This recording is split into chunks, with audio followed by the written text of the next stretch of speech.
Terrorism is defined as the unlawful use of violence and intimidation, especially against civilians in the pursuit of political aims. Terrorism and this unlawful violence is carried out by a terrorist, which is defined as an advocate or practitioner of terrorism as a means of coercion.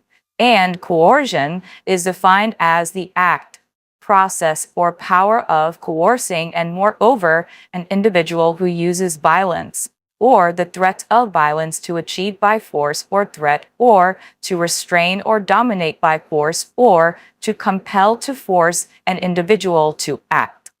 I wanted to dedicate this video on male terrorism on the female body to B.B. King, age 6, Elise Stancombe, age 7, and Alice da Silva, age 9, who were all murdered in a knife attack in Southport on their way to a dance recital by a 17-year-old boy. Also, Trust Your Perceptions told us previously that the number one cause of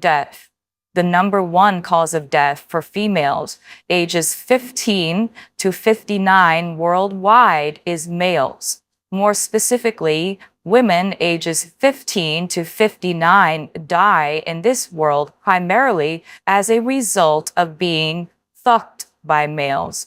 Also, according to the World Health Organization's most recent figures, the number one cause of death for females in this age group is HIV. Number 2 is pregnancy and/or childbirth. Number 3 is HIV-related tuberculosis.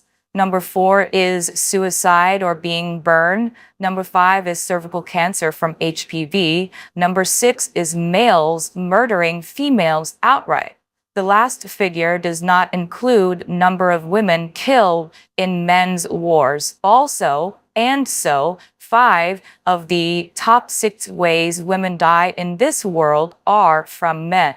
The argument could be made all 6 of the top 6 ways women die in this world are from men, as the high rate of death by burning in India, Asia, and the Middle East is almost always males murdering females. And suicide for females is often dude-related or misreporting by males who have murdered females.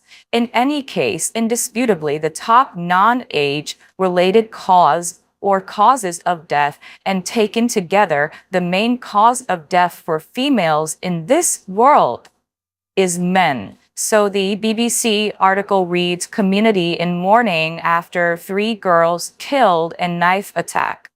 It reads, the 3 girls who were killed in a ferocious knife attack at the children's dance workshop had been named by police. B.B. King, 6, Elise Stancombe, 7, and Alice da Silva, 9, died after the attack at a Taylor Swift-themed event on Hart Street, Southport on Monday. On Tuesday, there was an emotional vigil on the town streets where thousands gathered to remember the 3 girls. To end this thought criminal series, I wanted to discuss patriarchal terrorism and how it affects the female body within the world today, along with the sexual relations that many women have with the biological male. Patriarchal terrorism in that mixture renders her immediate senses useless to the biological male terroristic predator. Patriarchal terrorism is family-based, which is a part of a general pattern of power and control, and formulates with her dangerous agreement to get into a union with him. Patriarchy, in this context, is defined as a system of society or government in which men hold the power and women are largely excluded from it. Patriarchy then moves from the government through to the male, and then in his home where the victim becomes the female and her offspring. She then becomes his personal victim, sacrificing her personal self and her personal labor for his gain and comfort. Finally, codifying the violence we see happening against biological girls and biological women as official acts of terrorism then requires a global effort to battle that terroristic threat. And since it is the male in question that is the actual terrorist of girls and women, this action would be an attack on itself. Think of an autoimmune disease and how the body starts to attack the cells needed to keep it healthy. Men finally labeling the acts of violence against girls and women as terrorism will be an autoimmune disease in nature, because in order for his male body to continue in the chaos that it is in, it has to attack the vital source and destroy it. The vital source in this scenario is the female, the world being the entire body. He has to destroy you in order to keep himself going. Men labeling what men are doing to women as terrorism finally sets up to the world that he sees a problem and a global solution is needed to fix it. Just like how we had the war on terror post 9/11, and the remedy for that was national security and the erasure of privacy as we knew it as American citizens. Finally, labeling men as terrorists committing terrorism against the female and girl body would then call for that same production, but the male will never label himself as a terrorist and his acts against the female as terrorism. He will instead subject the same biological girl and biological woman to more violence to stay employed. There was never any real war on terror, if you want my honest opinion. They needed to invade your privacy to watch you and use terrorism to get you to readily offer up your personal information. Similar to the war on drugs in the 1980s, there was never any real war on drugs. It was all a show. The biological male and his behavior to biological women is warfare and terroristic in nature, brutal, mean, perverted, sick, vile, and gross. And the most deplorable aspect of all is how much he actually enjoys his behavior and enjoys your struggle under it.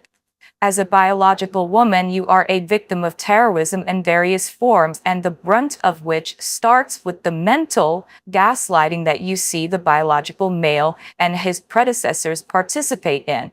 All of his dealings with you, historically and even today as a woman, has been within the arms of terror, and he will not stop until you stop fucking birthing him into existence. The male terrorist does not mind that young girls and women are victims of violence. The sickness inside of him makes him actually enjoy it. This is the seat of all of his erotica. He relishes in your harm and watching you cower under him, because on his own, he is a bully and mediocre in the eyes of power. Therefore, his main obsession is flexing his power over you, because he can never square up with other men. The biological male terrorist is the real bitch in heat, and his behavior is why more women are choosing to stay away from him.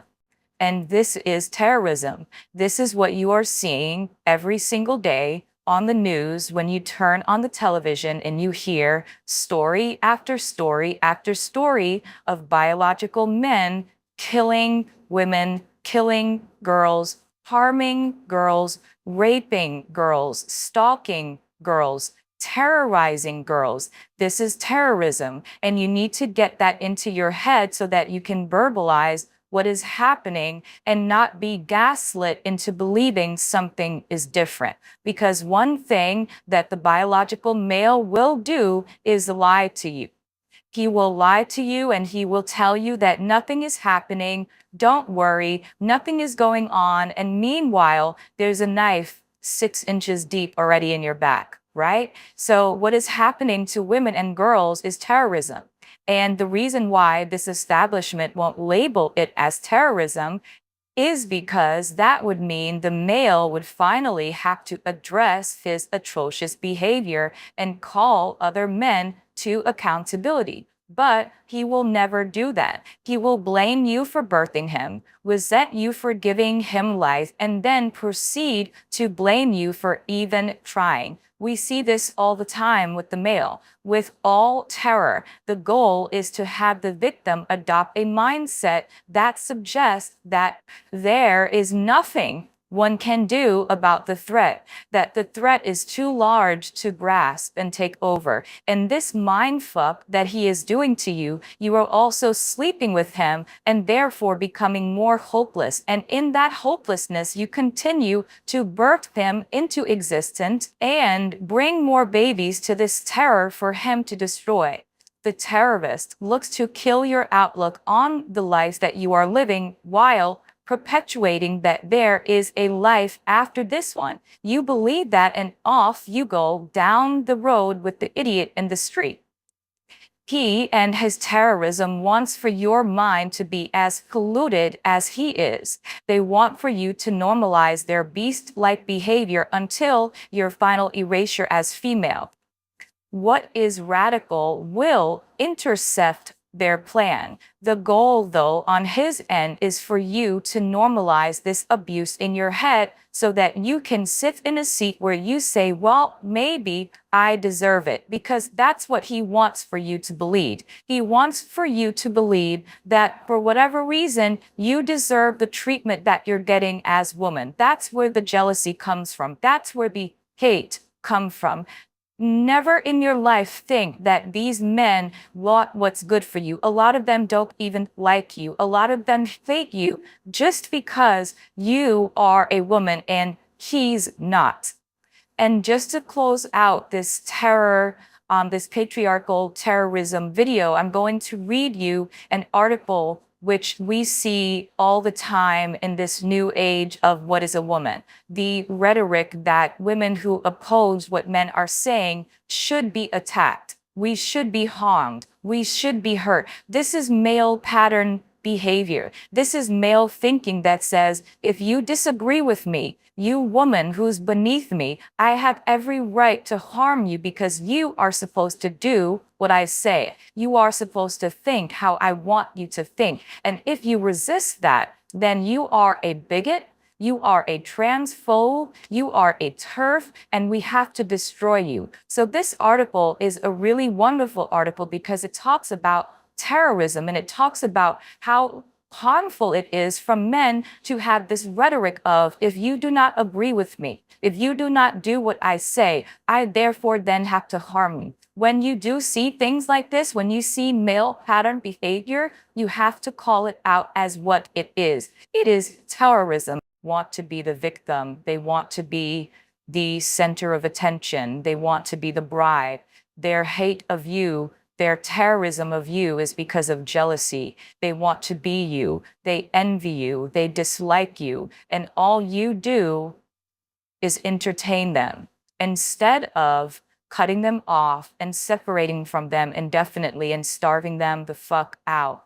Because that's how you make real change. You don't participate. You don't engage. You don't date. You don't fuck. You don't have babies. You don't get married. You separate from the terror to survive. You separate from the terror to save yourself. You don't engage with the terror and then complain that you were harmed because of something that happened. No, you move away from it so that you can survive. That's what you do. But going back to this article, the article is entitled Punch a TERF.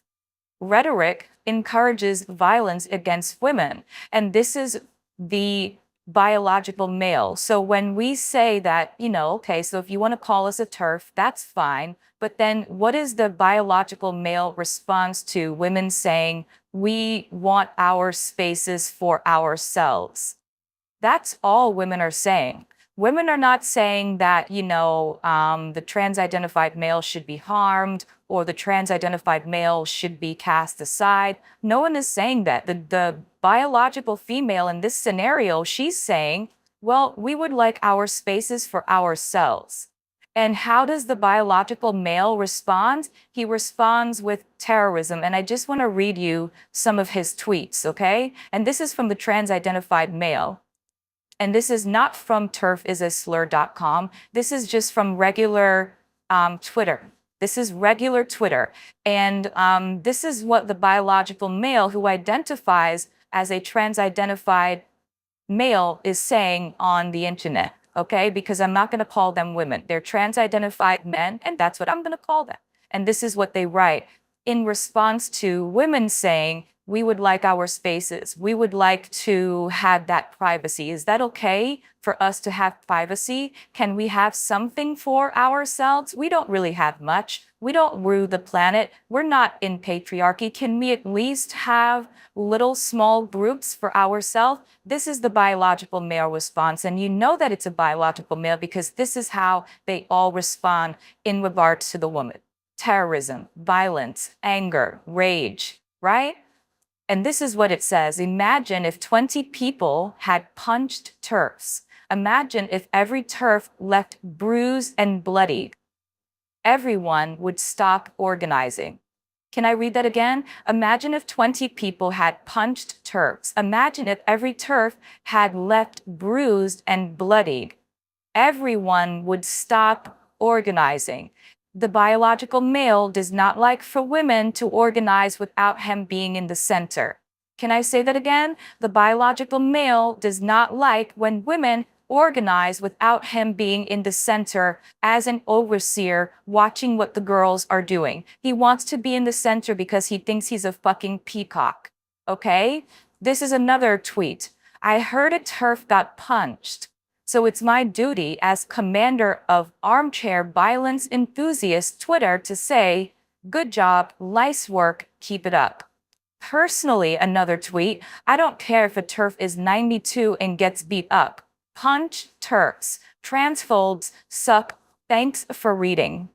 Another one wrote, I will literally beat up a centurion if they're a turf. I don't give a fuck. Just makes knocking them out much easier, to be honest. So that when we talk about biological male behavior and violence and terrorism, this is terrorism.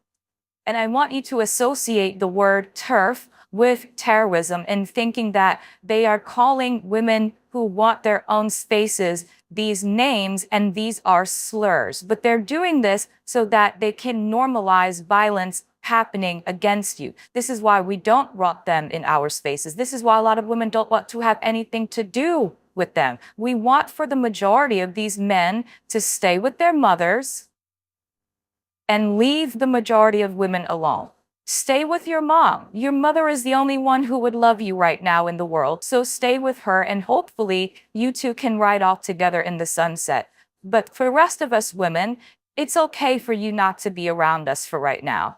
Especially since you believe that we should be harmed because we refuse to agree with what you want us to agree with. Yeah. I have lived with my grandmother since birth. During childhood, she read me Swallows and Amazons at night, sat by the pool during my swimming lessons, and took me to cinema to see Harry Potter and the Philosopher's Stone, the film which opened my eyes to the magic of cinema as a child. Nana also sat through Shrek and, with thinly veiled disgust, Shrek 2. If that's not love, what is? My grandmother and I have always been close since my grandfather died last year, and it has been just the two of us in the house. We have grown closer still. We live like what I'd describe as infinitely more interesting version of the Gilmore Girls. I've also noticed that my grandmother has grown a bit more radical in that time. She has stopped trying to convince me that men have their issues, which she often did after I came out to her as a lesbian. She now has faith in my ability to do what were once considered man jobs, like building furniture or running heavy things to the dump. She will readily call racism by its name.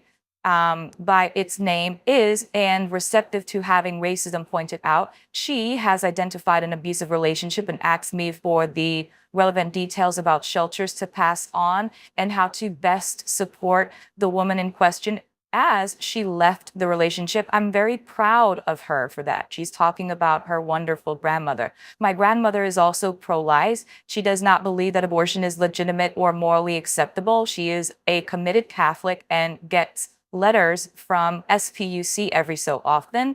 I once joked to her that with my advocacy of abortion and her opposition to it, the output from our household basically canceled itself out. It's quite strange to think that Nana is roughly the same age as Angela Davis. I used to reason that being of a different generation, it was to be expected that she held those views. But then, especially as I'm familiar with feminists who were active during the women's liberation movement and read more feminist books from the 60s and 70s, it seemed ridiculous to reduce her politics to a matter of age. Either way, I don't agree with Nana about abortion. She certainly doesn't agree with me, but we love each other very much. And that disagreement, the most fundamental disagreement of our relationship, doesn't alter the fact that we're ride or die. On our way out this afternoon, she gently pointed that I seemed a bit down. My depression has been severe this year, and I know Nana worries. At first, I didn't say much, but the months of therapy made it substantially easier to divine the root cause of a problem.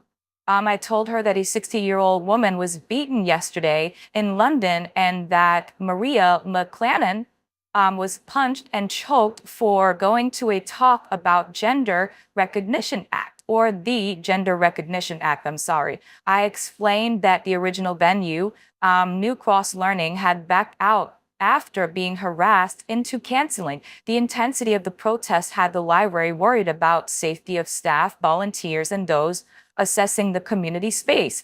I briefly outlined the beef between a queer and a radical feminist understanding of gender. I told Nana that I felt heartsick that a woman had been beaten. Nana didn't ask if I knew the woman in question, and I loved her for that. Forgetting that a woman had been assaulted, any woman being hurt was painful to hear of. What she did ask is if the police caught those behind the attack, if feminist women were challenging it. The mechanics of digital media are as much a mystery to Nana as her daily Sudoku puzzles are to me, but she sees me glued to my phone all day long and understands enough to know that if women gather our energies to make a fuss over injustice, then something will come of it. And I told her the truth, a truth that left me even more heartsick. Not exactly. There are women who have rallied, and there are women who have looked the other way.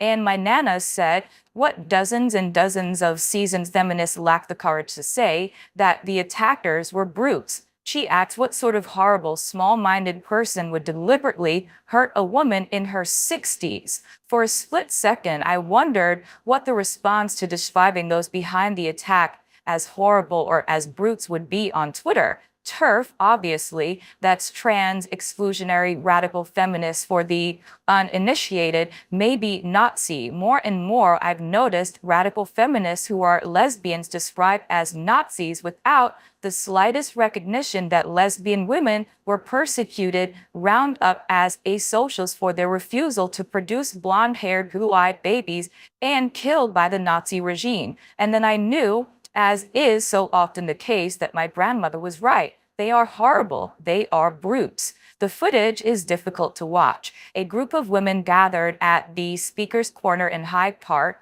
where they had arranged to meet before moving on to the venue, which had been kept a secret owing to the risk involved. The protest, organized by Action for Trans Health London, Sisters Uncut, and Goldsmiths LGBTQ plus society, is in full swing. There's a lot of shouting. The atmosphere is febrile. Amidst the clusters of people, Maria McLennan holds a camera to document the proceedings. She is set upon by someone substantially bigger than her. Two more attackers join in after it says after Maria pulls down her assailant's hood so that they may be identified, as though the beating of a 60-year-old woman is too great an undertaking for one man alone. Maria gave her account of her assault to the feminist current. And this is what this 60-year-old woman who was beat by these men said to the feminist current. It reads, she had been trying to film the protest when some of the trans activists began to shout, when TERFs attack, we fight back. She asks them, who is attacking? At this point, Maria said a young man in a hoodie tried to grab her camera. I think he knocked it out of my hand, but it was looped to my wrist. He turned back and tried to grab it again. I hung onto it. As the two struggled, Maria pulled back the hood of the man holding her camera so onlookers could photograph his face, and another man ran over and began punching Maria. Wood and a third man pushed her to the ground where she says she was kicked and punched. And the footage is there. I can't put it on YouTube, but you can go look at it. I'll put the link in the bio or the link in the description of this video, and you can go look at it. And it says, the whole incident is disturbing. There is a long history of violence being used to discourage women from collectively organizing, and the assault of Maria opens the latest chapter of a story called Patriarchy. Both the violence and the context that enabled it to happen must be scrutinized. How have we reached the point where beating a 60-year-old woman can be credit to the politics of liberation? How have we reached a point where feminists can ignore that a 60-year-old woman was beaten? How have we reached the point where some self-proclaimed feminists read about this assault and question whether a woman was lying about the violence, if it really happened, or if it did happen, she provoked the attack? Question mark. The silence and disbelief of other women who call themselves feminists, is like salt in the wound. Our whole movement is built around the belief that no woman should be subject to violence, and that those women who do experience violence are fully deserving of our support. The deeper we go into feminist politics and spaces, especially digital feminist spaces, the easier it becomes to forget about certain realities of feminist struggle. The gap between ideas and reality, between theory being developed and the everyday unfolding of women's lives, grows until something vital is lost through the cracks of that in-between space. I don't think it's a coincidence that queer politics and gender ideology have flourished in the internet age. When so much of ourselves are lived online, it is easier to lose, let me read that again. It is easier to lose focus on the significance of material reality. I totally agree. While it is certainly shocking that Maria was beaten by trans activists, it is not altogether unpredictable. Last year, a trans-identified male called Dana Rivers murdered an interracial lesbian couple and their son. Yeah, we already spoke about Dana Rivers.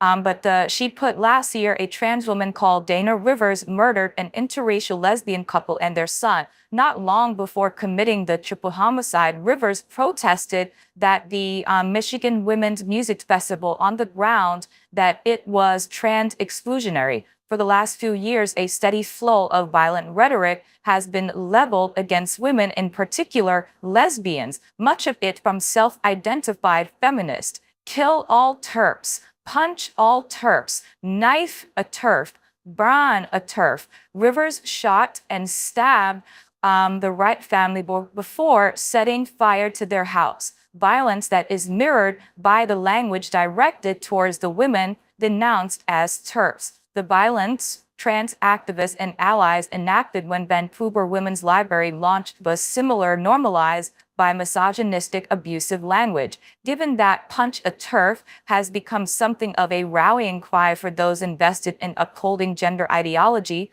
women cannot afford to feign surprise when it actually happened. So this is what I'm talking about. When it comes to male terrorism, they're telling you what they want to do to you. So, and men, when it comes to violence, they're very open with what they feel about women. If you go into their spaces, if you go into these male spaces, you hear how much these men hate women. When women get in spaces like how we have in West 4B right now on the member site, everyone is trading recipes. Everyone is trading, movie ideas. It's a book club. People are trying to figure out how to lose 10 pounds before Christmas comes. This is what women are talking about. We don't sit around and plot out how to harm men. For the most part, women just want to be left alone. And then she writes, radical feminists have warned against the violent rhetoric attached to the term TERF for years and has been dismissed as bigots for our trouble. Jokes and threats involving violence against women, often indistinguishable, are now commonplace on queer corners of the internet. Etsy stock badges that conflate trans liberation with violence against women. We have reached a bizarre point at which violence against women is circulated as a bold message of resistance by people who claim to be feminists.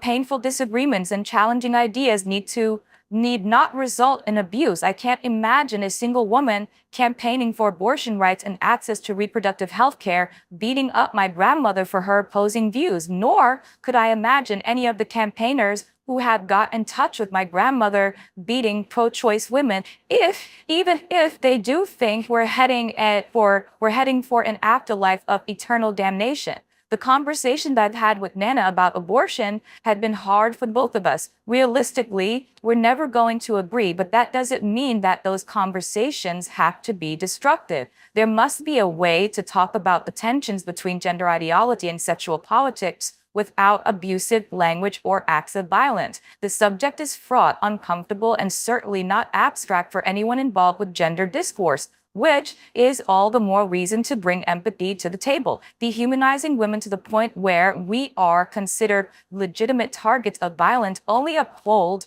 the values set by patriarchy. And I'm going to end the video with this because it's so good. So this girl also wrote, this system of patriarchal violence also marks the lives of trans-identified males who are indubitably victims of the kinds of male violence feminists have spent years attempting to resist. To cast certain feminists as the principal threat to trans existence is therefore necessary for trans ideology to sideline the patriarchal violence that affects both women and trans people, and instead position the feminists at the apex of a structure of oppression. And feminists are not at the apex of the structure of oppression.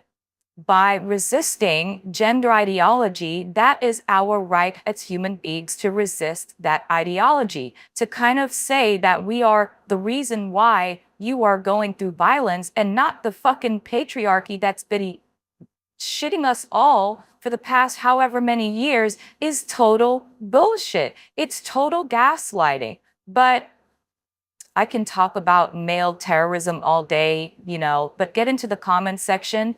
Thank you for listening to me for this little series. It ends. I'm going to bring new topics back, more 4B stuff, but I love the thought criminal series that I kind of did, and I'm going to do more content. So yeah, thanks for listening. Bye.